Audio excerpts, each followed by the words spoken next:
বিভিন্ন জায়গাতে ককটেল বিস্ফোরণের ঘটনা ঘটেছে। এর সঙ্গে এর সঙ্গে কয়েকটি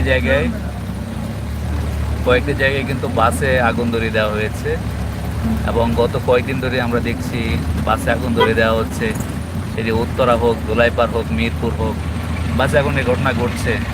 এবং গাজীপুরেও গতকালকে বাসে আগুন দেওয়া হয়েছে। তো এই যে বাসে আগুন দেওয়া হচ্ছে, সেই কারণে কিন্তু বিশেষ করে বাসের বাসের যারা যাত্রী তাদের মধ্যে কিন্তু আতঙ্ক বেশি, এবং যারা বাস চালক, বাসের মালিক, তাদের মধ্যে আতঙ্ক বেশি। সেই কারণে এই যে এই যে একটু আগে এখানে আমরা যে নিরাপত্তা তল্লাশি দেখলাম, সেটা বাড়তি থাকার একটা কারণ হতে পারে। যেহেতু এটা বাস টার্মিনাল, যাতে বাসগুলোর নিরাপত্তা দেওয়া যায়, সেই আতঙ্ক থেকে